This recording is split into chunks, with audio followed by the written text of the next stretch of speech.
Amigos, buen día tengan todos ustedes. Sean bienvenidos a esta nueva videocharla que hemos denominado Nuestra Cuenca, la Cuenca Villa Victoria San José del Rincón. Mi nombre es Hugo Plata y soy el gerente operativo de la Comisión de Cuenca Villa Victoria San José del Rincón. Este día el doctor Ublester Domínguez Vega nos hará el honor de compartir sus conocimientos con relación a los anfibios y reptiles en la cuenca y relacionado con la cultura mazahua. El doctor Ublester Domínguez Vega es biólogo por la Universidad Autónoma del Estado de México, maestro en ciencias por la Universidad Autónoma de Baja California y doctor en ciencias agropecuarias y recursos naturales en el área de manejo y conservación de recursos naturales por la Universidad Autónoma del Estado de México.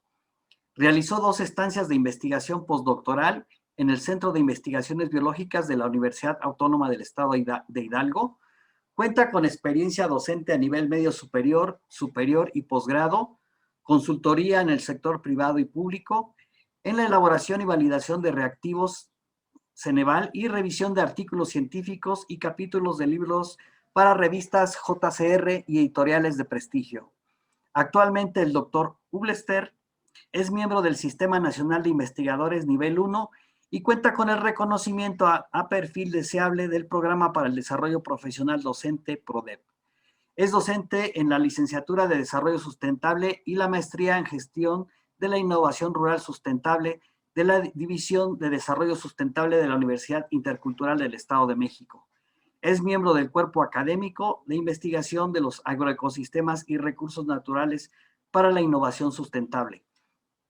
Ha impartido asignaturas a nivel superior y posgrado como conservación y manejo de la biodiversidad, lectura y redacción, estadística aplicada a procesos de los socioecosistemas, diversidad biológica y cultural, así como seminario de tesis. Su línea de investigación se enfoca en las interacciones entre la biodiversidad y los seres humanos para la identificación de propuestas que concilien el manejo y la conservación de la biodiversidad y sus funciones ecosistémicas con las actividades humanas a diferentes escalas espaciales. Doctor Ublester, bienvenido sea a esta videocharla. Muchas gracias, Hugo. Muchas gracias por la invitación. Sí, precisamente les voy a platicar sobre estos 2 grupos de vertebrados, sobre los anfibios y los reptiles, y compartirles las experiencias que hemos tenido con un par de estudios que estamos realizando acá en la región Mazahua. Realmente hay poco trabajo para estos 2 grupos y sí, como bien mencionabas, son organismos que normalmente no son valorados o incluso son considerados pues perjudiciales, peligrosos, malos incluso, ¿no? En muchas comunidades en todo el país. La zona norte del estado y la zona Mazahua en particular, pues no es la excepción, desafortunadamente. Entonces existe una problemática muy fuerte sobre la conservación de estos 2 grupos y es sobre lo que les vengo a platicar. Entonces, si me permiten, voy a compartir aquí unas diapositivas que preparé. Espero que ya estén en pantalla, que ya las estemos viendo. Sí, están en pantalla, doctor. Excelente. Bueno, entonces vamos a iniciar.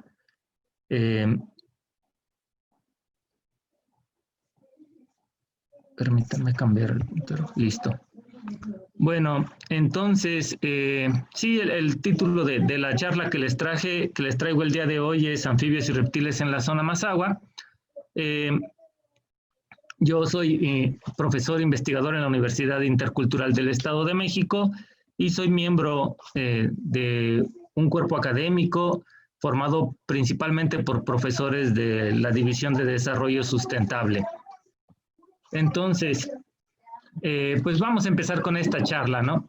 A mí me gusta iniciar esta conversación abordando un problema que es un problema mundial de suma importancia, es el problema de la 6ª extinción masiva. Seguramente algunos de las personas que nos escuchan, pues ya han escuchado este término, ¿no? Realmente este es un problema que ha sido evidenciado en los últimos años, principalmente por biólogos, pero ya más recientemente por varias personas de otros sectores sociales, ¿no? Incluidos pues el sector público, ¿no? Como los ayuntamientos o incluso los gobiernos federales en varios países, ¿no? ¿A qué se refiere este problema? Bueno, los datos que han recabado los investigadores sobre la biodiversidad muestran que en la actualidad se están perdiendo especies a una tasa o a una velocidad mucho más elevada de lo que ocurre en términos naturales, ¿no? Por ejemplo, aquí les traigo algunos datos concretos, ¿no? Se ha registrado la extinción de 865 especies en los últimos 500 años. Se ha estimado una pérdida de hasta el 75% de las especies que conocemos con base en esta velocidad de extinción, ¿no? Lo que indica que si seguimos a este paso, este proceso de extinción, que corresponde a una sexta extinción masiva, sería un evento similar a lo que ocurrió cuando desaparecieron los dinosaurios en nuestro planeta, ¿no? De esa magnitud de problema estamos hablando, ¿no? Estamos haciendo referencia a que las actividades humanas están causando una pérdida de biodiversidad realmente muy grave, ¿no? Imagínense comparar el evento que estamos viviendo en la actualidad con la caída de un meteorito gigante, pues es algo bastante alarmante, es algo sobre lo que debemos de reflexionar y sobre todo es algo que nos debe llevar a tomar acciones reales que cambien este panorama, ¿no? En este sentido, pues hay realmente dos vertientes generales, ¿no? que se abordan para hablar de conservación de las especies. ¿Por qué deberíamos de conservar a las especies y en particular a las especies nativas, ¿no? dentro de sus rangos de distribución originales? Bueno, un enfoque, una postura es que las especies tienen derecho a vivir, tienen derecho a existir tanto como cualquier otro ser vivo en el planeta, incluyendo a los humanos, ¿no? Además, estas especies pues están contribuyendo a mantener el equilibrio, por así decirlo, de los sistemas naturales, a mantener la existencia y la coexistencia entre todos los seres vivos, ¿no? Esto quiere decir que las especies debemos de cuidarlas simplemente porque tienen derecho a existir, ¿no? La otra postura es una postura más utilitaria. Es una postura que nos dice que el hecho de que cuidemos a las especies nos beneficia a nosotros como seres humanos, ¿no? Podemos obtener retribuciones del cuidado de la naturaleza y de los seres vivos, ¿no? Dentro de estas retribuciones se conocen con varios nombres. Uno de ellos, tal vez de los más populares en el círculo académico, es este término de servicios ambientales o servicios ecosistémicos, ¿no? Dentro de estos servicios ecosistémicos encontramos cuestiones básicas e indispensables para nuestro bienestar, ¿no? Pues baste decir protección contra las enfermedades, algo que en este año se ha puesto más que de manifiesto, ¿no? Es súper claro que necesitamos este servicio. La biodiversidad nos ofrece esta retribución a partir del hecho de cuidarla, ¿no? Y pues esto nos podría ayudar a prevenir situaciones similares, tal vez incluso más drásticas que la que estamos enfrentando en la actualidad debido al COVID, ¿no? La fotosíntesis es otro de los servicios básicos que genera oxígeno y pues a partir de él permite pues la vida de muchísimas especies, incluidos también nosotros, ¿no? Tal vez algunos no tan conocidos, pero muy importantes, sobre todo en las zonas urbanas, pueden ser la bioacumulación y el movimiento del aire, ¿no? La bioacumulación se refiere al proceso que realizan sobre todo los vegetales, en el cual capturan diferentes sustancias que están suspendidas en el aire, por ejemplo, o en el agua, y estas sustancias incluyen a los contaminantes que nos causan enfermedades, como enfermedades respiratorias también, ¿no? O que nos pueden causar alergias, etcétera. ¿Sí? Y el movimiento del aire se refiere también principalmente realizado por las plantas, al proceso en el cual las plantas pues van regulando la velocidad del aire, van regulando la temperatura y por lo tanto pues nos ayudan a mantener ambientes o espacios que sean más agradables para nuestra recreación, por ejemplo, o para el mantenimiento también de condiciones favorables en clima, por ejemplo. Existen otras cuestiones de importancia para la fauna, como son la recreación. En la actualidad también es una empresa bastante importante, una fuente de ingresos para muchas comunidades rurales, y me refiero pues al ecoturismo, ¿no? El hecho de que muchas personas sentimos esa conexión con la naturaleza y nos sentimos bien cuando vamos a espacios donde podemos apreciar paisajes bonitos como este que les muestro acá de Cuatro Ciénegas, Coahuila, o algunos animales que podemos observar también a través de algún tour, a través de algún recorrido, incluyendo, por ejemplo, especies emblemáticas como lo son el borrego cimarrón, los felinos, aquí les pongo la foto de un puma, ¿no? Pero también pueden ser para observar jaguares, linces, ¿no? Aquí en nuestro país, los quetzales o el águila real, que son especies muy, muy bonitas. También existen otros recorridos ecoturísticos, como es el aviturismo, donde tal vez no vamos a observar quetzales o águilas, pero lo podemos realizar cerca de nuestras casas y podemos conocer y valorar, ¿no? Apreciar algunas especies de aves que están a nuestro alrededor. Tenemos servicios relacionados con la cultura. Tenemos nosotros un montón de especies que son emblemáticas para los mexicanos. Aquí se incluyen obviamente la serpiente de cascabel y el águila real que están en nuestro escudo. Pero también hay otras especies como lo son los ajolotes, por ejemplo, una especie súper carismática y muy famosa, ¿no? En nuestro país y fuera de nuestro país. Aquí podríamos mencionar un sinfín, ¿no? De especies de nuestro país, debido a que pues México es megadiverso y contamos con muchas especies, y somos megadiversos en términos de biodiversidad, también como en términos culturales, ¿no? Y por lo tanto, en diferentes regiones de nuestro país, pues existen mitos, leyendas, cuentos que relacionan a varias especies con el origen de la vida, con cuestiones rituales, ¿no? Con un sinfín de prácticas culturales. Bueno, tenemos otro aspecto, término que se conoce como biofilia, que es lo que mencionaba yo hace rato sobre el hecho de que las personas nos sentimos atraídas hacia los seres vivos, hacia la parte viva de nuestro planeta, ¿no? Se refiere a las conexiones que nosotros buscamos de manera consciente o inconsciente con el resto de los seres vivos, y lo podemos ver expresado pues también en muchísimos espacios, ¿no?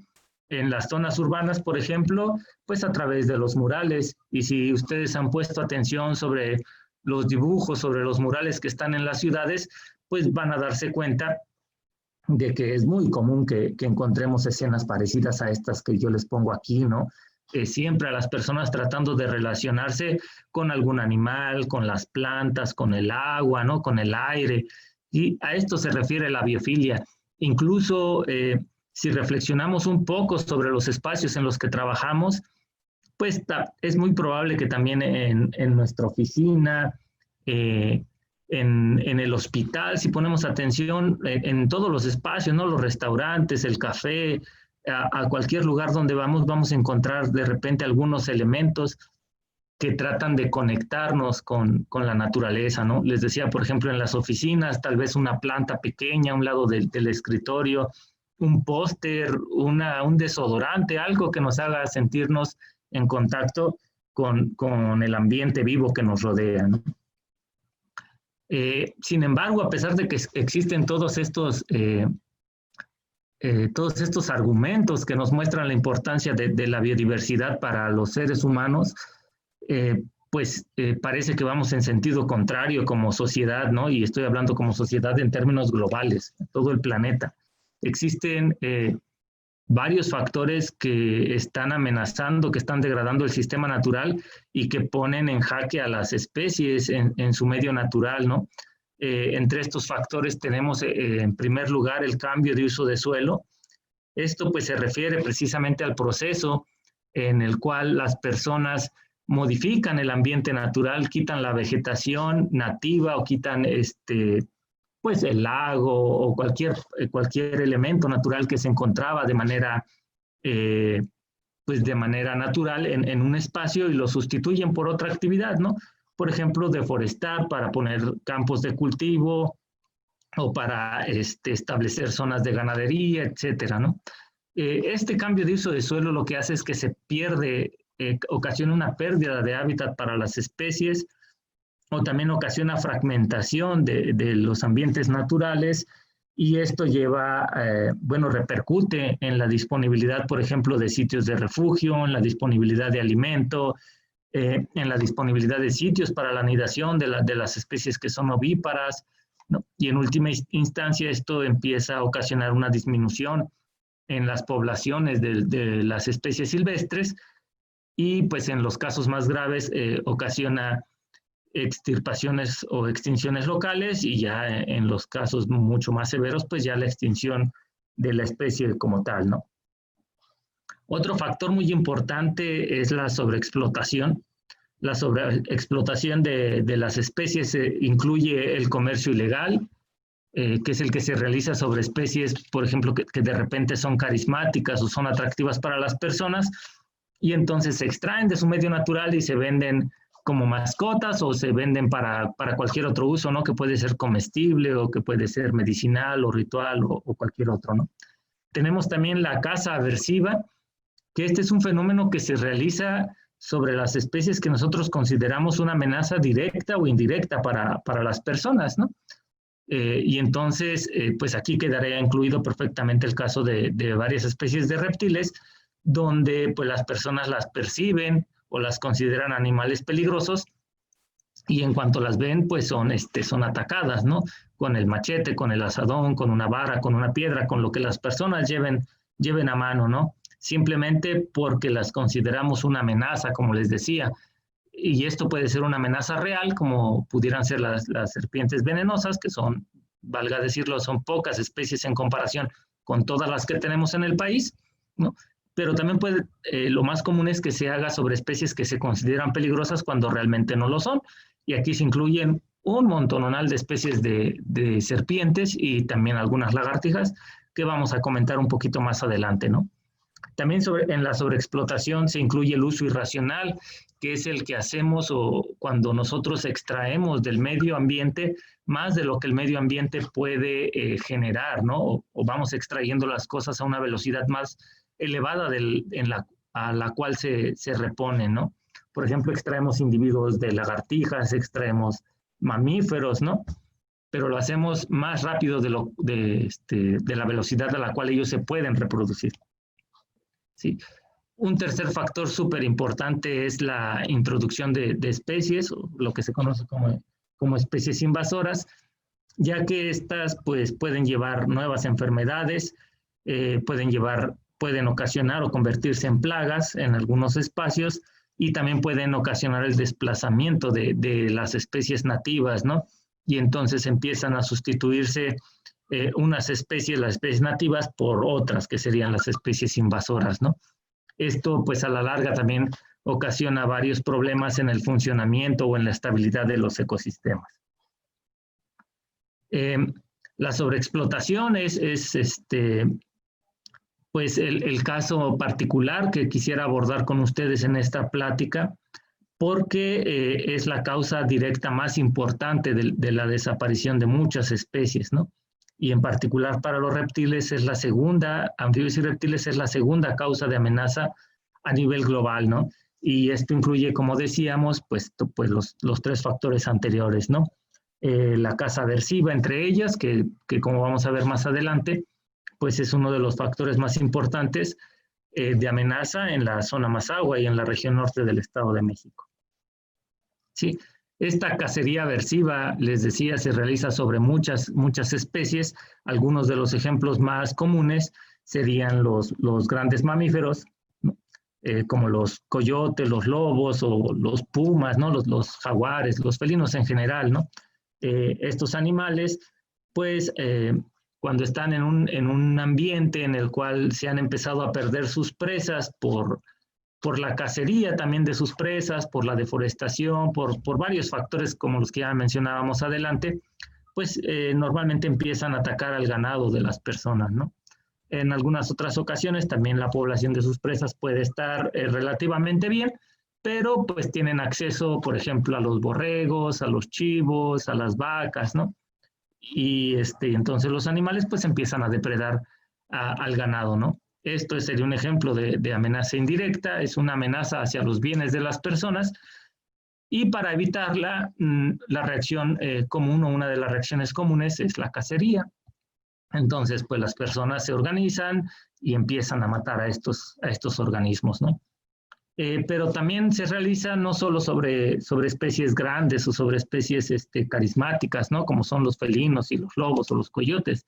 También se realiza de manera muy común sobre otras especies en las que normalmente no ponemos tanta atención. Por ejemplo, los cacomixtles y los reptiles en particular, ¿no? Los reptiles y los anfibios. Y es en este caso en el cual pues vale mucho la pena hacer un cambio de perspectiva, ponernos a pensar qué es lo que estará pasando con estas especies a las cuales no les hemos puesto tanta atención y donde pues seguro es más grande el impacto, ¿no? Digo, los lobos, los coyotes, los felinos normalmente tienen poblaciones más bajas, son pocos individuos en la naturaleza, ¿no?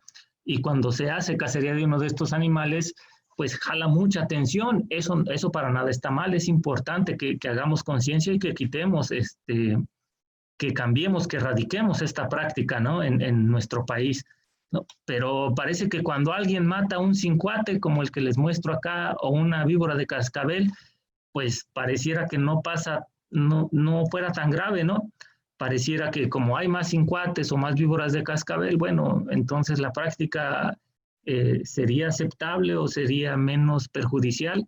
Realmente hace falta ponernos a reflexionar en este sentido, en mi opinión, y pues también trabajar sobre esta actitud de las personas, ¿no? Hacia estos animales. Y obviamente cambiarla, ¿no? Cambiarla en el mismo sentido en que hay que detener esta práctica, hay que aprender a reconocer el derecho de las especies, el valor de las especies en términos funcionales para las personas a través de los servicios ecosistémicos, pero también en términos éticos, ¿no? Aprender a reconocer que estas especies también tienen derecho de existir y de estar pues de estar en el mismo espacio en que nosotros ocupamos.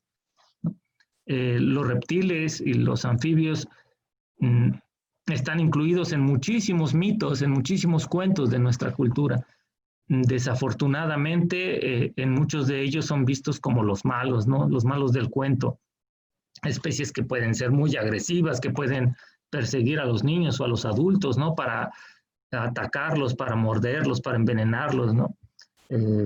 Hay figuras mitológicas incluso de estos animales en formas gigantescas que atacaban a los barcos, como está aquí en esta ilustración, ¿no? La Biblia pues también se valió de la forma de una serpiente para representar a la maldad, ¿no? Y esto pues obviamente ha tenido repercusiones pues en toda la parte, cuando menos la Biblia, pues en todos los habitantes del planeta que profesan la religión católica o la relacionada con esta mitología, ¿no?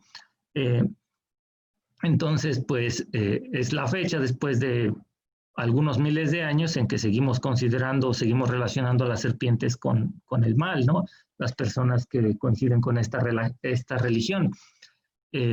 Pero este tipo de cuentos y de leyendas, si bien tienen un valor cultural importante que para nada debería de ser pues descartado, tirado a la basura, y más bien yo creo que debería de ser interpretado como eso, como un cuento, como un mito, y a la par hay que trabajar también la parte sobre la realidad que está asociada a estas especies, que más allá de ser seres malignos o seres peligrosos, pues son también organismos que desempeñan diferentes funciones en el ecosistema y que nos ayudan a mantener un ambiente sano e incluso pudiera ser seguro, ¿no? También para las personas.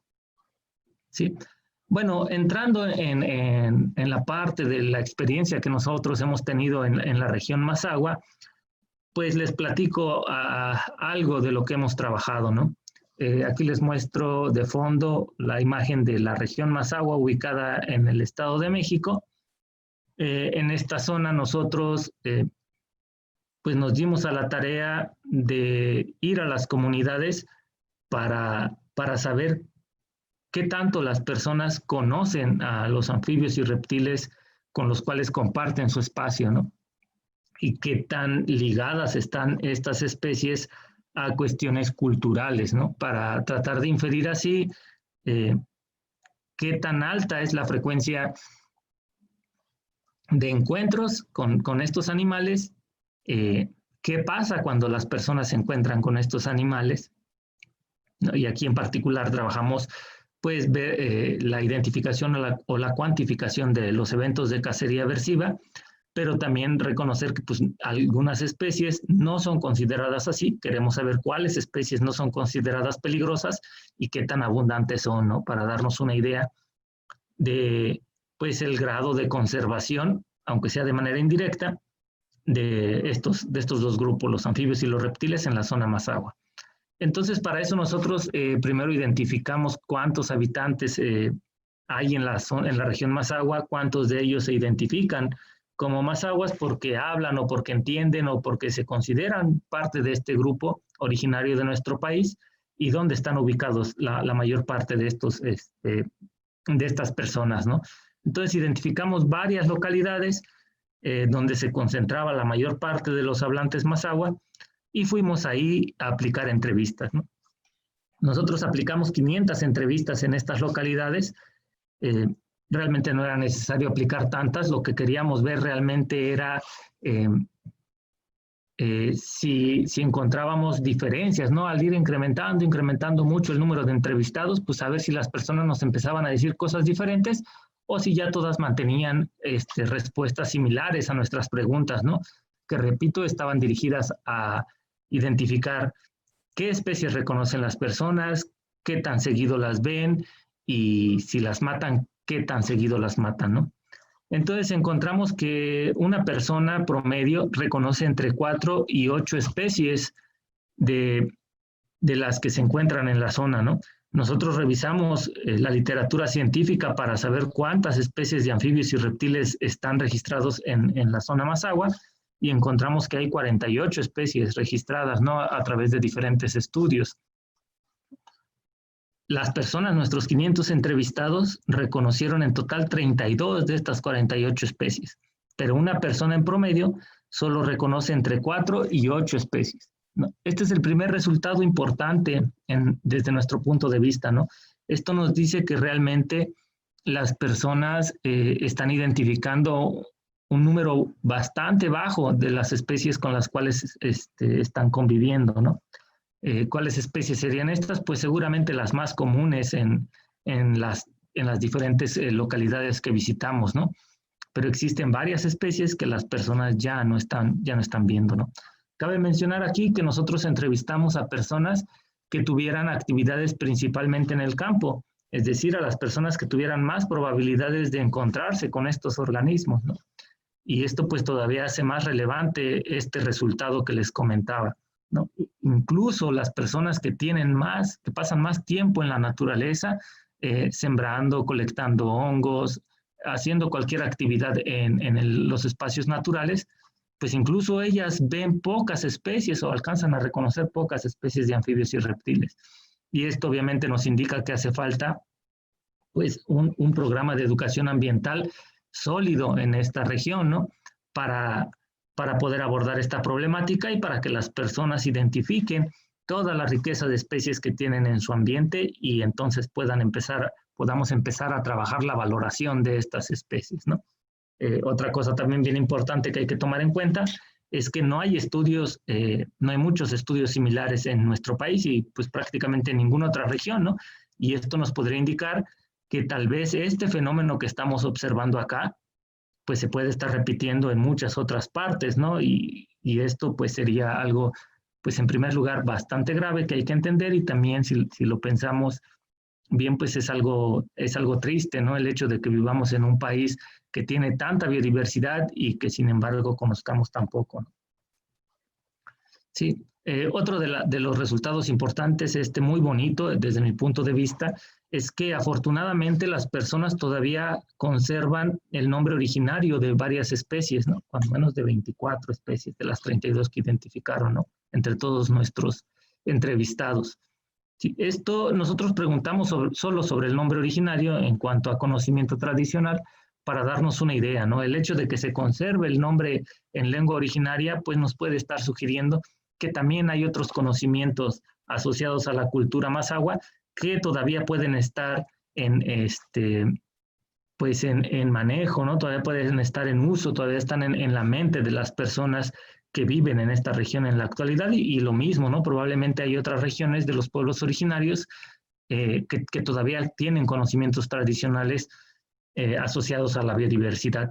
Y esto es bien importante porque a nosotros nos puede ayudar muchísimo en el ámbito de la educación ambiental, pero también en cuestiones de manejo, ¿no? Sobre las especies.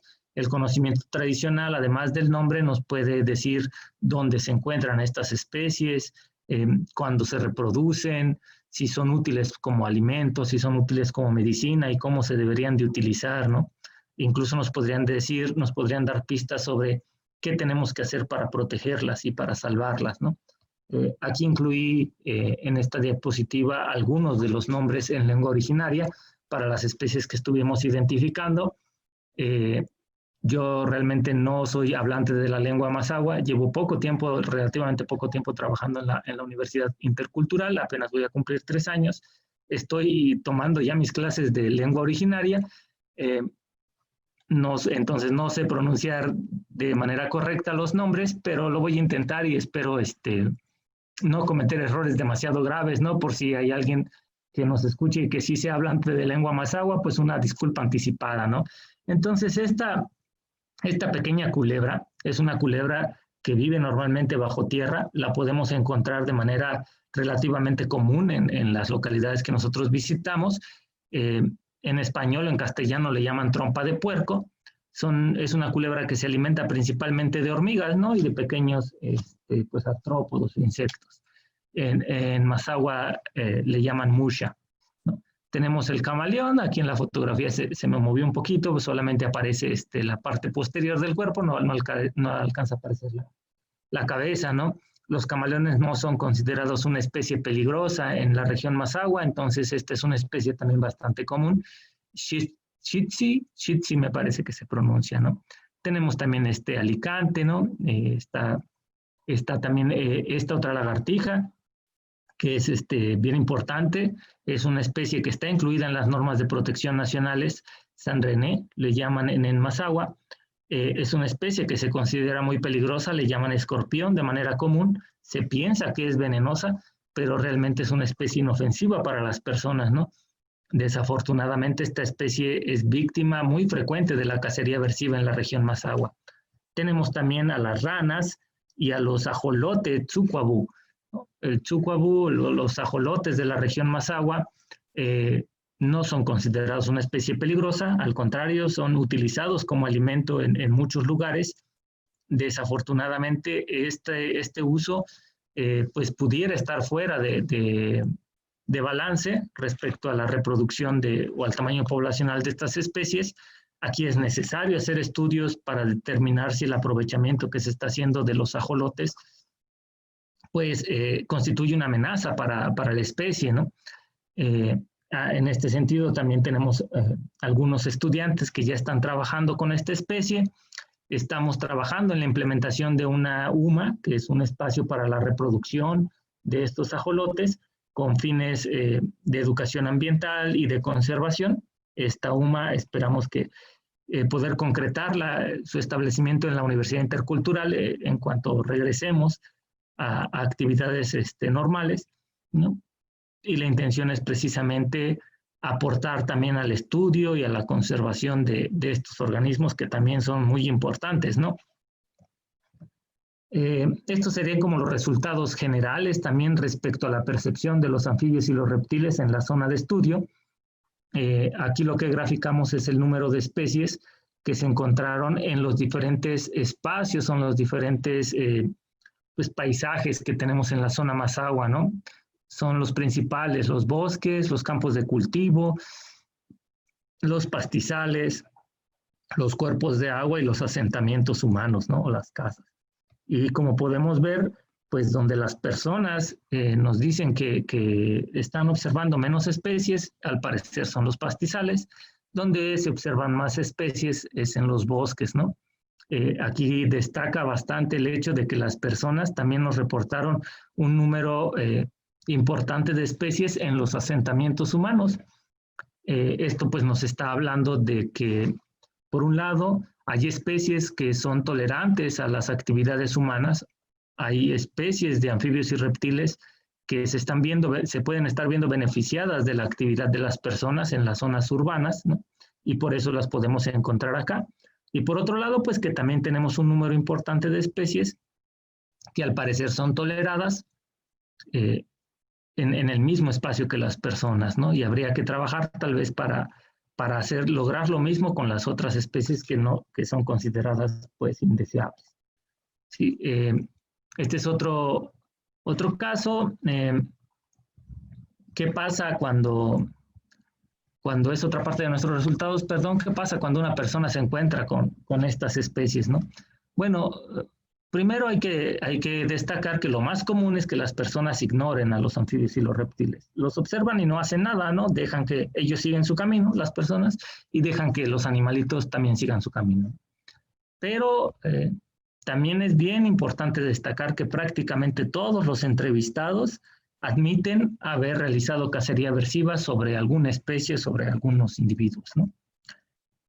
Eso pues obviamente nos está hablando de que las personas en la zona Mazahua todas tienen la idea de que es válido, de que es necesario probablemente controlar la presencia o erradicar la presencia de algunas especies, ¿no? Otro resultado importante es pues que las serpientes son precisamente el grupo más afectado por esta práctica. Y aquí en esta gráfica lo que les muestro es en color verde, pues el caso de que una persona se encuentra con alguna de estas especies que están acá abajo, pero no hace nada, ¿no? Sigue su camino y deja que el animal siga su camino. En amarillo les muestro los casos donde las personas colectan a estas especies y las pueden colectar para diferentes cosas, ¿no? Incluidas, les decía, pues solamente tenerlas como mascota, consumirlas como alimento, utilizarlas para algún medicamento, utilizarlas en algún ritual, ¿no? Y en color rojo están los casos en los que las personas practican la cacería aversiva, ¿no? Entonces, pues aquí deberíamos de concentrarnos en las especies donde las barritas rojas son más altas, porque nos estarían indicando que la cacería aversiva es muy común sobre estas especies. Como decía, el grupo más afectado son las serpientes. Aquí se incluyen estas, ¿no? Diadophis punctatus. Ahorita vamos a ir viendo los nombres comunes y algunas imágenes de cada una de ellas, ¿no? Diadophis punctatus, Lampropeltis, Pituophis, Tapnophis, Crotalus, todas estas son nombres o géneros de especies de serpientes, aunque tenemos también una lagartija, Baris imbricata, que es el escorpión que les mostraba hace un momento, y dos salamandras, ¿no? Conocidos como tlaconetes también en algunas localidades. ¿Sí? Esta especie ya les platicaba hace ratito, el escorpión o San René. Nuestros entrevistados nos reportaron 3.200 avistamientos entre los 500 entrevistados, ¿no? Más o menos 3.200 avistamientos en un año, ¿no? Pero hasta 3.000 eventos de cacería aversiva sobre estos individuos, ¿no? Este es un resultado muy, muy alarmante, ¿no? El hecho de tener indicios de que 500 personas, solamente 500 personas están matando hasta 3.000 individuos en un año, pues es un fenómeno sumamente alarmante, es un número muy alto, ¿no? de individuos de esta especie. Esto pues definitivamente pudiera poner en una amenaza seria a las varicias, a los escorpiones dentro de la zona Mazahua. Si consideramos que estas especies se alimentan de artrópodos, pues entonces podemos ver que nos estamos haciendo un mal nosotros mismos, ¿no? estas especies, como les decía, son inofensivas. Esta especie es inofensiva para las personas y además nos puede ayudar a controlar las poblaciones de muchos insectos que seguramente se pueden convertir en un problema de plagas, ¿no? Entonces, el trabajo de educación ambiental puede ayudarnos a conservar esta especie y al mismo tiempo beneficiarnos del servicio de control de plagas, ¿no? De manera que, pues tal vez se pudiera reducir el uso de algunos agroquímicos que seguramente se tienen que implementar, porque las poblaciones de las presas de estas lagartijas se incrementan cuando desaparecen o cuando disminuimos la abundancia de estas mismas, ¿no? Conopsis lineata, también ya les hablé de la musha, hasta 4.600 avistamientos al año y 2.800 eventos de cacería, lo cual también es un número muy, muy elevado, ¿no? Tenemos esta otra serpiente que es bastante famosa en la zona, la chirrionera o xíxcala, como se le denomina en Mazahua. Ahí nos reportaron los entrevistados hasta 1.800 avistamientos y 800 eventos de cacería, ¿no? Es también una especie inofensiva, ¿no? Estas que les pasé, las tres son especies inofensivas, no son venenosas, no son peligrosas de ninguna manera para las personas. Desafortunadamente sí están asociadas a varias historias y mitos que pues las manejan como especies pues que deben de ser erradicadas prácticamente, ¿no? Crotalus, tenemos nosotros dos especies que ya registramos de manera directa en la zona.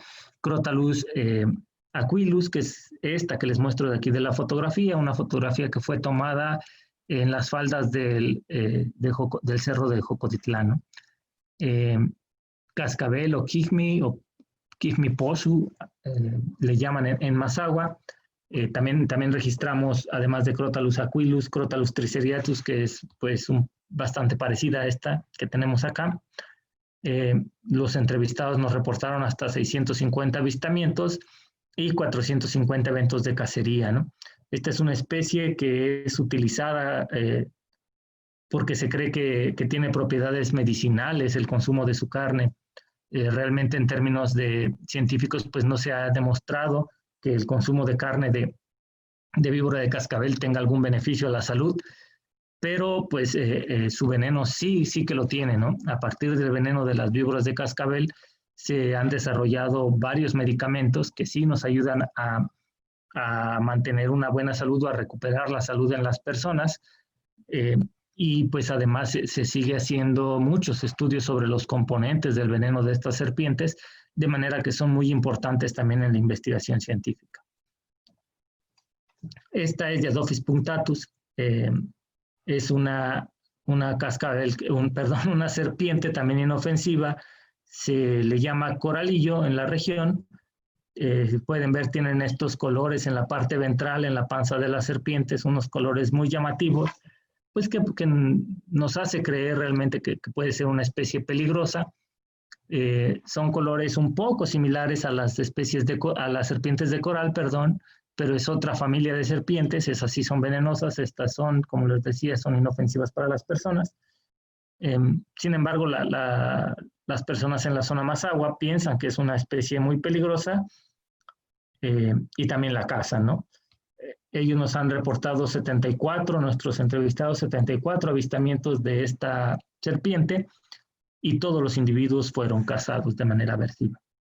Esta especie en particular, pues estamos viendo que hay pocos avistamientos. Esto puede estar relacionado con el hecho de que las poblaciones de esta especie pues son bajas normalmente o de manera natural, pero por otro lado, pues también este número nos pudiera estar diciendo que la cacería, bueno, este número relacionado con esto, pues nos podría estar diciendo que la cacería ha menguado las poblaciones de esta serpiente y que entonces pues ya puede estar en un peligro muy serio de desaparición en la región.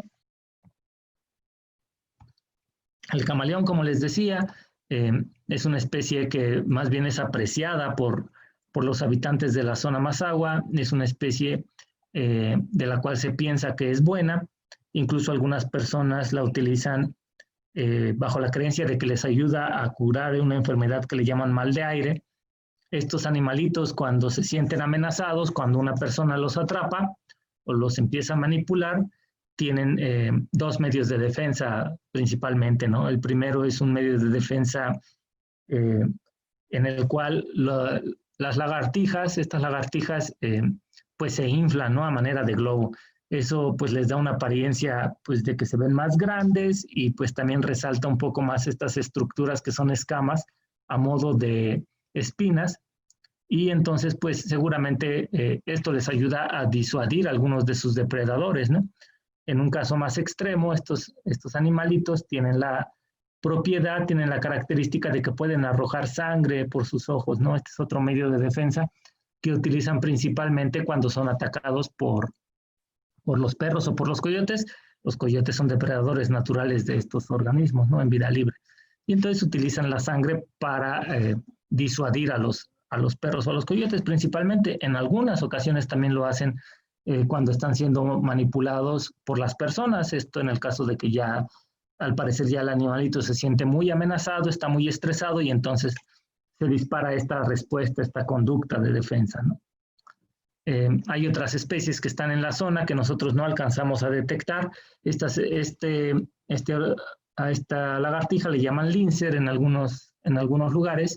De la zona más agua, estos se distribuyen más cercanos a la parte de Valle de Bravo y precisamente Villa Victoria, por ejemplo, ¿no? Estos animales se encuentran normalmente en las partes de los bosques, debajo de la hojarasca o debajo de algunas piedras o troncos. Últimamente también me han comentado, a mí me han pasado varios registros de estos animalitos en las casas de Valle de Bravo, ¿no? También es una especie que se considera peligrosa y realmente es inofensiva, ¿no? Les decía, en nuestro estudio, el estudio que yo les estoy platicando, no tuvimos registros de cacería de estos animales, pero es probable que también sea una especie que esté amenazada hacia esta región de la zona más agua, ¿no? Los chintetes, que son lagartijas del género Celoporus, les muestro imágenes de dos de las especies más comunes. Esta se llama Celoporus gramicus y esta Celoporus torquatus. También son especies que a veces las personas consideran peligrosas y que también pueden ser víctimas de cacería aversiva, aunque pues en nuestras entrevistas los eventos de cacería aversiva sobre estas lagartijas fueron muy bajos. ¿Sí?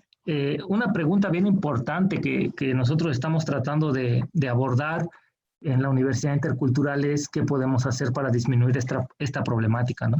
Si estamos viendo que hay especies que realmente están siendo muy afectadas, pues tenemos que hacer algo. Sería parte de la labor, parte de las actividades indispensables de una universidad, ¿no? Y de la Universidad Intercultural, pues con toda razón. Sobre todo porque hemos identificado y estamos encontrando que esta práctica está ligada a las cuestiones culturales y a la percepción de las personas, ¿no? Entonces, pues hay varias cosas por hacer. Tres de las principales serían trabajar la parte de investigación, generar conocimiento, saber bien qué tan amplias, qué tan grandes son las poblaciones de los anfibios y los reptiles en la región más agua, identificar de manera más puntual cuáles son las especies que necesitan de manera más urgente acciones de recuperación y de protección, ¿no? Otro punto más importante, otro punto también muy importante es la divulgación de la ciencia.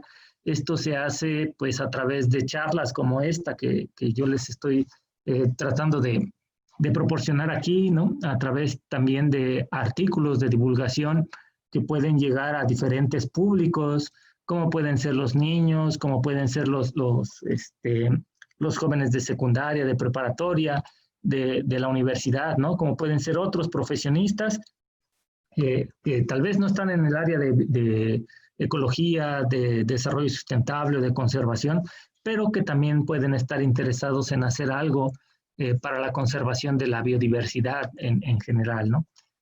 Finalmente, pues tenemos mucho camino por andar en la parte de educación ambiental y esto se logra solamente trabajando de manera directa y cercana con las comunidades, con diferentes actores sociales, ¿no?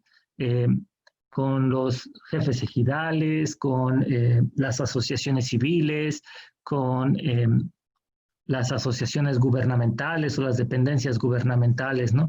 Todos debemos buscar la manera de vincularnos para poder cambiar pues la percepción de las personas, para poder cambiar sobre todo las acciones, las actitudes que tomamos cuando nos encontramos con algunas especies, ¿no? O con diferentes elementos naturales que nos rodean. Y esto realmente, si logramos conjuntar estas tres esferas, pues entonces seguramente vamos a poder alcanzar cambios, vamos a poder tener cambios importantes en la forma de coexistir con todo el ambiente que nos rodea, y seguramente esto nos va a beneficiar también en nuestra salud y probablemente en otros aspectos, ¿no? Como pudieran ser incluso la economía y el desarrollo social. Entonces, pues en conclusión, yo estoy convencido que el conocimiento nos puede ayudar a cambiar la percepción sobre las especies, que la educación es una de las armas más fuertes con las que contamos para poder desarrollarnos como sociedad, para poder desarrollarnos como individuos dentro del contexto de emergencia ambiental en el cual estamos involucrados, ¿no? Entonces, pues es bien importante seguir haciendo estas tres actividades que les mencionaba. Es bien importante que las universidades sean también reconocidas y valoradas por este aporte a la sociedad, ¿no? Que nos puede, como decía ya, traer muchos beneficios a nivel individual o a nivel grupal. Eso sería todo de mi plática. Espero que les guste, espero haber contribuido un poco a despertar su interés y particularmente pues a cambiar esa forma en la cual nos relacionamos con la biodiversidad, y en particular con estos dos grupos, los anfibios y los reptiles, que incluyen especies bien importantes en términos culturales, en términos de servicios ecosistémicos, y desafortunadamente también muchas especies que están seriamente amenazadas en todo nuestro país y en particular en esta zona del norte del Estado de México y la zona Mazahua. Muchas gracias por su atención. Muchas gracias, doctor Ublester Domínguez Vega. Ha sido una plática muy interesante. En lo particular, pues mi orientación ha sido hacia los anfibios y reptiles también. Y bueno, pues a mí me encantan esta serie de pláticas, siempre se aprende algo más, sobre todo algo que, pues cuando llegué a trabajar hace 10 años a la región de Villa Victoria, lo primero que me llamó precisamente la atención es esta situación que padecen los anfibios y reptiles, y yo le puse el caso Varicia imbrincata, porque está muy arraigada esta creencia de que esta especie, yo la conozco como escorpión, muy conocida ahí por Villa Victoria y San José Rincón, es venenosa, y sí, efectivamente, normalmente cuando la ven es inmediatamente apedreada, macheteada, pisoteada. La cuestión es quitarla. ¿Por qué se deberá esta creencia, doctora? A mí me ha llamado muchísimo la atención, y fíjese, le voy a comentar una experiencia que pasó con un buen amigo que estaba a cargo de la administración de la pista de remo y canotaje en Villa Victoria. Le llegaron algunos animales ahí que le donaron, que le proporcionaron algunos amigos. Hizo como un pequeño herpetario improvisado y tenía ahí precisamente las varicias, y las sacaba, y bueno, de hecho a él le habían dicho que eran venenosas. Cuando yo llego y le digo, oye, no son nada venenosas, me las puse en el brazo y pegó el grito. O sea, él mismo estaba espantado de que decía, ¿cómo es posible? Pues es que no hace nada. Ya cuando entiende, dice, es que me lo dijeron tantas personas, pues que lo creí. Bueno, el chiste es que tuvo alrededor de 5 lagartijas de este tipo, y llegaba la gente de la región, y todo, era unánime que la especie era venenosa. Entonces, se las ponía en el brazo a manera de señales, no hace nada. Pues los jóvenes, siempre un poco más receptivos, entendían que no hacía nada, pero la gente adulta tenía muy arraigada la creencia de que eran venenosas y no se dejaban ponerlas en el brazo. Me llama muchísimo la atención esta creencia. ¿A qué cree que se deba, doctor? Híjole, Hugo, es una pregunta bien interesante. Realmente no tengo la respuesta concreta, ¿no? Yo creo que tiene algo que ver, que muy probablemente va a estar relacionado con las características de esta lagartija, ¿no? Entonces, si siguen viendo aquí las diapositivas, voy a moverme hasta acá donde tengo a Varicia imbricata de manera más clara. Creo que ya me pasé. Bueno, voy a utilizar esta siguiente, esta de acá. ¿Sí? Aquí podemos ver algunas de las características de esta lagartija. Tiene una conducta que cuando se siente amenazada también toma esta postura como amenazante, como si estuviera dispuesta a atacarnos, ¿no? Y acompaña esta postura pues, de un hocico abierto y normalmente también de un sonido amenazante, ¿no? Empiezan a hacer una especie de bufido estas lagartijas, ¿no? Por si fuera poco, la lengua de estas lagartijas es bífida, es como la de las serpientes. Entonces, cuando adoptan esta postura, te enseñan la lengua bífida y la lengua de las varicias es de otro color. Aquí, desafortunadamente, en la imagen no se alcanza a ver la lengua. Normalmente, las dos puntitas de la lengua son de color como negro o azul oscuro. Entonces, yo creo que eso hace pensar a las personas que son venenosas, ¿no?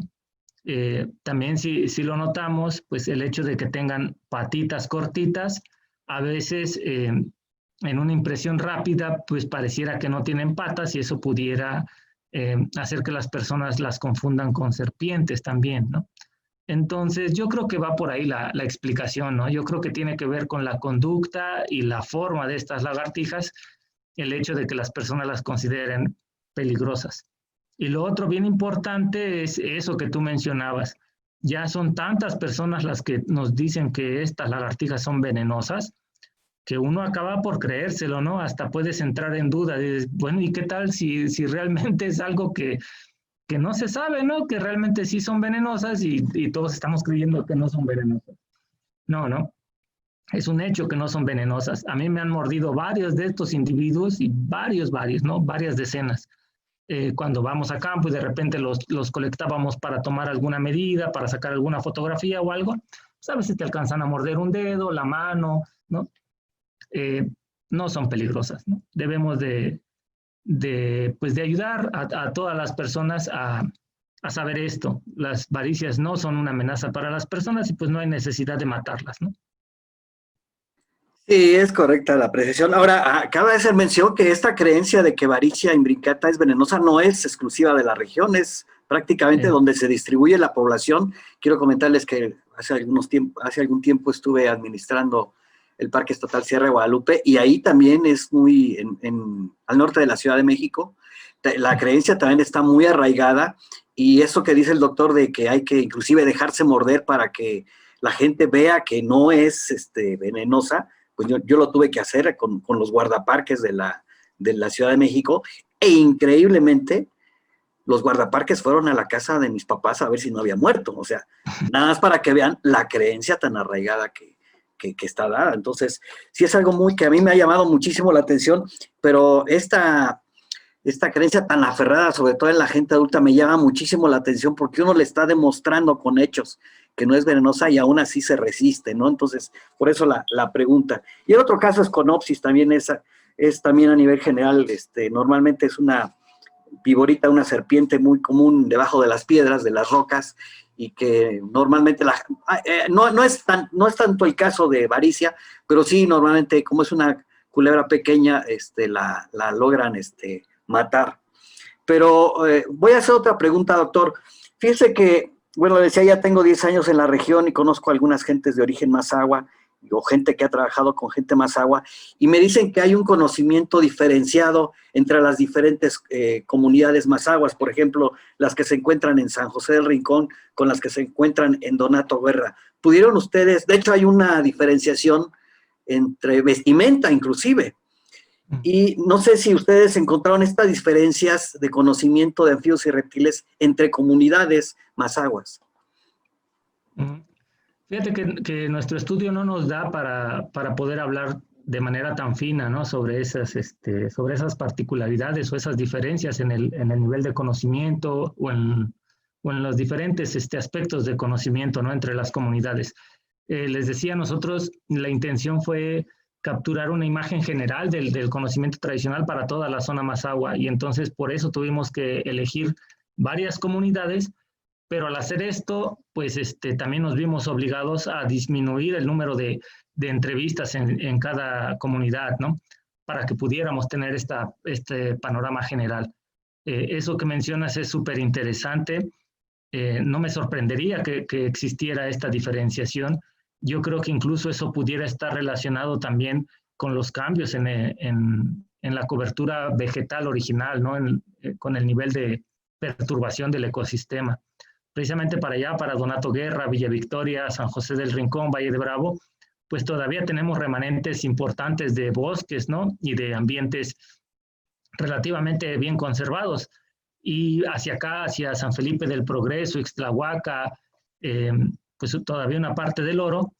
Desafortunadamente los ecosistemas nativos han sido mucho más transformados, y entonces pues yo creo que en la parte donde está más conservado, yo esperaría que las personas tuvieran un conocimiento también más amplio y un nivel de convivencia más cercano con la biodiversidad, ¿no?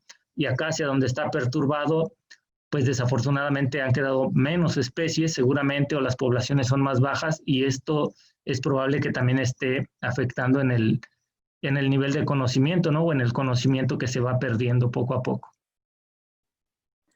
Sí, yo pienso que sí puede haber una diferenciación. De hecho, por ahí encontré un estudio, no sé si salió de la Intercultural, en donde había las partes de una lagartija, de una víbora, los nombres en Mazahua.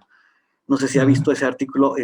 No. Me llamó la atención porque se lo presenté a algunos amigos que son mazahuas, y decían, es que yo lo conozco con este nombre, entonces dije, bueno, entonces sí hay una diferenciación. Y le he tratado así de hacer una encuesta no formal, nada más por curiosidad, y entiendo que sí hay algunas diferencias, como lo hay, le digo, con la vestimenta inclusive, o hasta en las formas de preparar el sende. Entonces, quiero pensar que también se da este fenómeno aquí. El sende, perdón, es una bebida de origen mazahua, y entiendo que también se prepara de diferentes maneras dependiendo la microrregión. Entonces, posiblemente pueda haber alguna diferenciación. Doctor, la vez pasada que tuve el placer de conocerlo a través de una charla web, le hice la pregunta sobre la rana toro. Yo he encontrado ranas toro en Villa Victoria, seguramente hace algunos años, la verdad no tengo bien el dato, y el Estado de México es, creo que, uno de los principales en producir rana toro.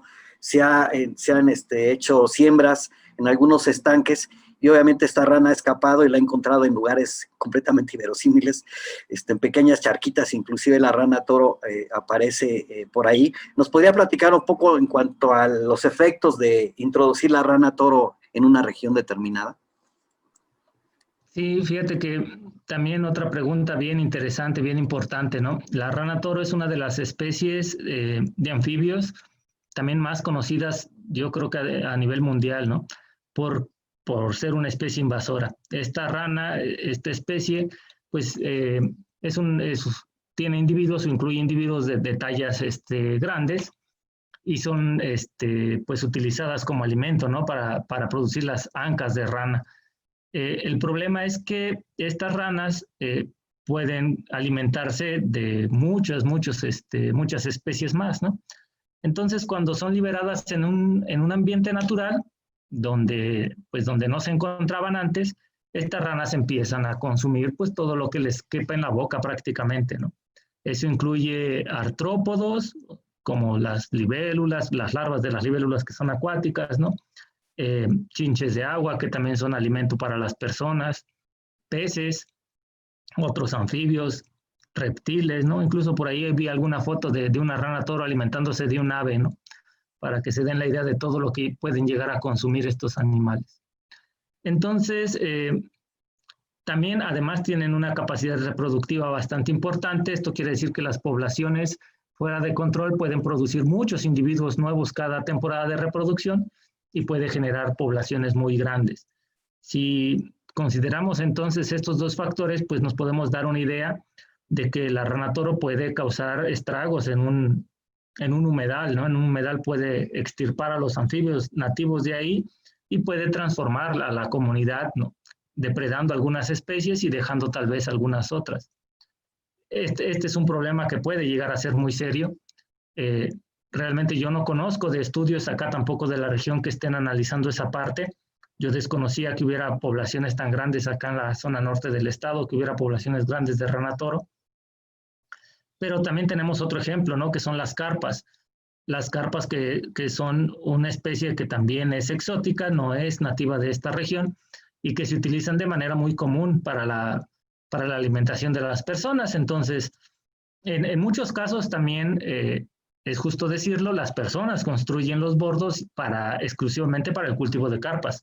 Pero hay otras zonas donde las carpas también han sido liberadas a los humedales o a los lagos naturales y han hecho estragos también en la diversidad nativa, ¿no? Afectando a los ajolotes que les mostraba, a los peces nativos, a los acosiles, bueno, en fin, a un montonal de especies en la región. Entonces, sí, dos problemas bastante serios y que vale mucho la pena también abordar, ¿no? Sí, coincido completamente con usted. Ahorita que habla de carpas, fíjese que me llamó la atención alguna vez buscando ajolotes cerca de la reserva de la mariposa monarca, prácticamente en el Parque Nacional Bosencheve, encontré, bueno, más bien iba yo fotografiando, me gusta mucho la fotografía, y me encontré a unos muchachos, no bien recuerdo, fue en Semana Santa, y estaban atrapando ajolotes. Y dentro de lo que habían atrapado en un arroyo fueron carpas, precisamente. Entonces me llamaba la atención, una, que encontraran tantos ajolotes, llevaban una cubeta, por ahí de hecho tengo publicada alguna foto, porque tranquilamente llevaban en 2 horas unos 50 ajolotes. Y me decían que era una práctica común en esos días, era tradición familiar, por decirlo así, y era para comerlos, ¿no? Como también se comen en la parte de Amanalco, en tamal, es una práctica común, pero bueno, no se han dado cuenta del daño, y bueno, la situación en la que se encuentran estas especies, y pues el daño que le están haciendo al consumirlas, ¿no? Yo creo que por eso es importante lo que usted recalca mucho, de hacer difusión, de concientizar, de sensibilizar a la gente, de que si bien pues, es una costumbre, bueno, pues tampoco hay que exagerar, ¿no? Porque yo he dado seguimiento constante a ese arroyo, bueno, salvo este año, ese arroyo para buscar ajolotes. De hecho, por ahí tengo un video pequeñito que iba a buscar ajolotes, y cuando antes encontraba 10, 20, pues ahora ya nada más encuentro 2 o 3, ¿no? Entonces sí se ve ya la diferencia en cuanto a abundancia de la especie. Y pues he platicado con la gente, pero bueno, es muy difícil. ¿Nos podía comentar algo esto del ajolote? Sí, claro, con mucho gusto, Hugo. Y gracias por la pregunta, ¿no? Por la oportunidad también de abordar un poquito sobre esta especie. Fíjate que en la región norte del estado en realidad hay 3 especies, cuando menos 3, ¿no? De ajolotes. En la parte baja, que sería toda la parte central, digamos, del norte del estado, donde están las planicies, donde están los valles grandes que se extienden desde Toluca hasta prácticamente Temascalcingo, ¿no? Es donde hay muchos bordos o laguitos, ¿no? O lagunas o presas también grandes. Bueno, ahí podemos encontrar una especie que se llama Ambystoma granulosum. Y es una especie que está adaptada o que vive principalmente en lagos y en charcos, ¿no? O en bordos. Pero hacia los 2 extremos de este valle, de esta región central, tenemos pues 2 serranías. Una es precisamente la que tú mencionas, que se extiende desde el Nevado de Toluca hasta la reserva de la biosfera de la mariposa monarca, que llega también precisamente hasta Temascalcingo, ¿no? Y en los lagos y arroyos que escurren de esa serranía se encuentra una especie que se llama Ambystoma rivulare. ¿Sí? Del otro lado del valle, del otro lado de la planicie, está la sierra que va desde la Marquesa y que llega pues prácticamente hasta Jilotepec, ¿no? Y en los arroyos que escurren de esa serranía hay otra especie de ajolote que se llama Ambystoma altamirani, ¿no?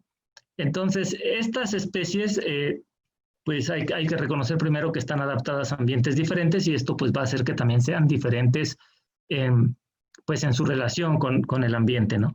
La Ambystoma granulosum, que es la que vive en las presas y en los bordos, es una especie que está más adaptada a ambientes con baja oxigenación. Y entonces esto también de alguna manera la hace una especie un poco más tolerante a la contaminación y a la degradación ambiental, ¿no?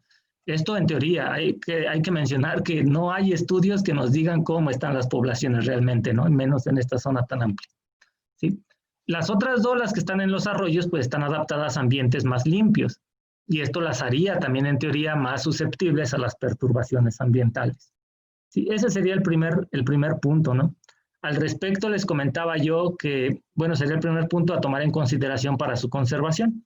Y al respecto yo les comentaba que nosotros en la Universidad Intercultural estamos empezando a trabajar con la conservación de Ambistoma granulosum, ¿no? Entonces ahí ya tenemos un poco de información.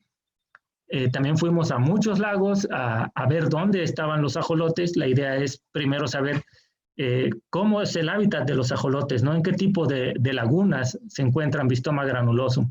Están las lagunas grandes, están las lagunas chiquitas, en las lagunas profundas, en las lagunas bajitas, ¿no? Con qué animales convive, qué están haciendo las personas con esos ajolotes, los están extrayendo, qué tanto se extraen, cuándo los extraen, cómo los extraen, ¿no? Todo ese tipo de información básica que nos va a dar un panorama más claro sobre las necesidades de conservación de los ajolotes, ¿no? Y lo que sí nos ha quedado bien claro es que sí necesitamos hacer difusión y necesitamos hacer educación ambiental también con los ajolotes. Para eso, les decía, estamos trabajando en el establecimiento de una UMA, que ya teníamos avanzada en buena parte el diseño, los materiales, ¿no? Ya teníamos ubicadas varias cosas para su establecimiento. Desafortunadamente, pues se nos vino este problema ambiental y se ha quedado detenido el proceso, pero la idea es que tengamos ahí un sitio de reproducción de ambistomas, empezar con Ambistoma granulosum, y que en ese sitio podamos platicarles a las personas, ¿no? Cómo se reproducen, cuántas crías tienen, cuánto tiempo tardan en crecer, qué necesitan para vivir, ¿no? Incluso saber si pudieran transmitirnos de repente alguna enfermedad. Si consumimos un organismo que va de una laguna contaminada, pues tal vez nos podríamos enfermar si nos transmite Escherichia coli, por ejemplo, que es una bacteria bastante común en los anfibios o reptiles, o algún parásito, ¿no? Tal vez, ¿no? Entonces, por ahí va el trabajo, ¿no? Con Ambistoma ribulare, con Ambistoma altamirani, hay algunos estudios, artículos publicados, pero hace falta también muchísimo por conocer, ¿no? No están bien caracterizadas ni siquiera los sitios donde se encuentra la especie. No sabemos si realmente está continua su distribución, por ejemplo, desde el Nevado de Toluca hasta acá, hasta Temascalcingo, si hay zonas donde ya no hay, ¿no? Si hay zonas donde ya se acabaron los ajolotes, si las poblaciones son abundantes como para estar sacando, como tú decías, 50 organismos cada familia cada año, ¿no? O si estamos excediéndonos en ese nivel de extracción. Desafortunadamente, no tenemos todavía suficientes elementos para hablar de manejo apropiado de estas especies, ¿no? Y ya urge, es súper urgente que se obtenga esa información y que logremos pues garantizar la conservación de estas especies a largo plazo. Sí, la verdad es que es una situación lamentable, y ahorita que comentaba sobre las especies, de hecho yo he fotografiado dos, y lo que sí recuerdo es que Granulosum, que se encuentra, me parece que es la especie que está en los cuerpos de agua que están en Corral de Piedra en Amanalco.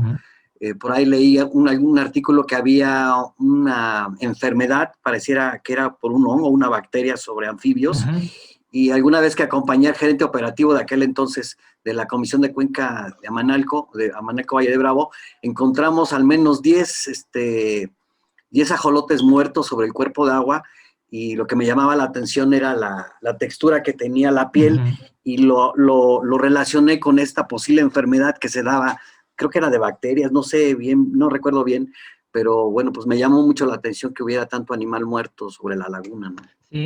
Sí, por ahí vi un artículo, me parece, hace algunos meses, hace un par de años tal vez, donde abordaban esto. Hay un hongo que que produce una enfermedad que se llama quitridiomicosis. Es un hongo que ha afectado a los anfibios en general en todo el mundo, ¿no? Y pues los ajolotes no se han escapado de presentar esa enfermedad. Es un hongo que al parecer es transmitido o fue transmitido precisamente por el movimiento de especies, ¿no? Entonces, pues ha afectado y ha diezmado poblaciones de anfibios en todo el planeta. Es una enfermedad muy peligrosa. Y sí, por ahí me parece que vi un artículo donde reportaban que también se encontraba en Ambistoma granulosum, precisamente. Sí, es una situación lamentable, y bueno, en general no sé por qué los anfibios y reptiles, será por las formas, será por la historia. Como usted bien lo decía, han sido los malos de la película, muchas de las especies les ha ido, la verdad es que bastante mal con relación a otros grupos de bichos, inclusive con las arañas, ¿no? Pero yo creo que han sido más satanizados, más victimizados han sido los anfibios y reptiles, desafortunadamente. Doctor, finalmente dos comentarios, bueno, una pregunta y un comentario. Sí. El estudio que usted presentó, ¿ya se encuentra disponible en algún lugar? ¿Dónde lo podríamos localizar? Fíjate que esa es parte de la tesis de un estudiante de licenciatura y todavía no está disponible, ¿no? Estamos afinando los últimos detalles para que Lulú, y que bueno, también que me permites mencionarla, pueda presentar su tesis. La estudiante se llama María de Lourdes Zamudio Tobar, ella es la autora principal de este estudio. Lulú ya presentó su trabajo también en varios foros, incluidos algunos congresos académicos y también algunos foros. Ella es de Loro, y también ahí pues en colaboración con el personal del ayuntamiento ha estado dando pláticas precisamente para aportar en esto de la educación y de la difusión, ¿no? de estos resultados. Entonces todavía no está la tesis disponible, pero en cuanto esté disponible, pues nosotros con mucho gusto se las haremos llegar y les vamos a agradecer mucho que nos ayuden a compartirla, ¿no? Con todas las personas que pudieran estar interesadas en esta información. Sí, por supuesto, nosotros somos los principales interesados en hacerle promoción y difusión a este tipo de temas, en general a todo lo que es la cuenca, que incluye todo, pero bueno, por una situación personal de que a mí me gusta mucho estos grupos de animales, pues me he enfocado un poco, y voy a hacer un pequeño comercial, doctor, si usted me lo permite, aprovechando esta plática, quiero compartirles a ustedes unas pequeñas imágenes de lo que hemos hecho. Claro, claro, muchas gracias. Déjenme, bueno, aquí quiero hacerles comentario que en nuestra página de Facebook, a quien invitamos a todos ustedes, Comisión de Cuenca Villa Victoria, ahí podrán ustedes encontrar esta guía de anfibios y reptiles, una pequeña guía muy sencilla, meramente digital.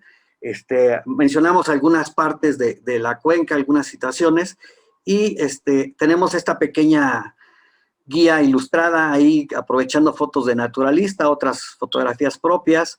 Ahí tenemos, no recuerdo ahorita el número de especies, porque también lo hicimos para la cuenca Valle de Bravo a Manalco.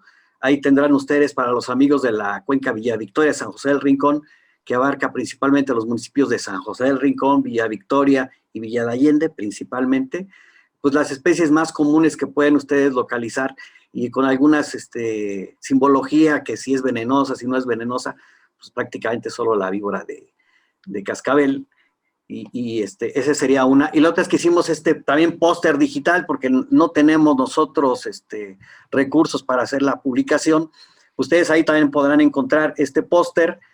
Es una versión con bajos píxeles, y si quieren ustedes la resolución un tanto cuanto más fuerte, la pueden solicitar por inbox.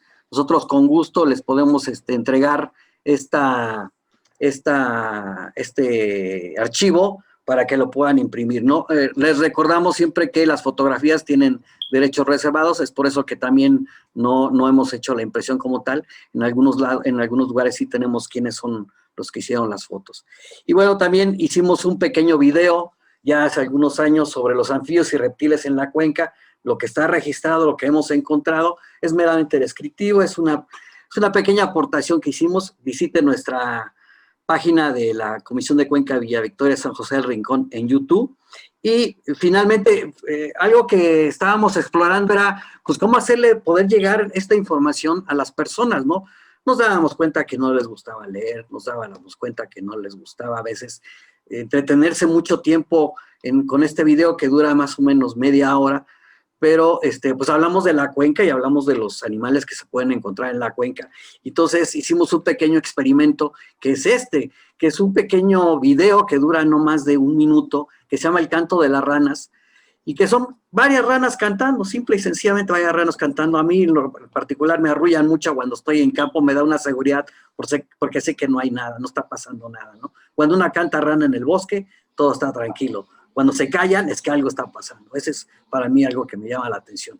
Bueno, pues este video, aunque no aparecen ahí las estadísticas, se ha reproducido más de 53,000 veces, se ha compartido no sé cuántas veces.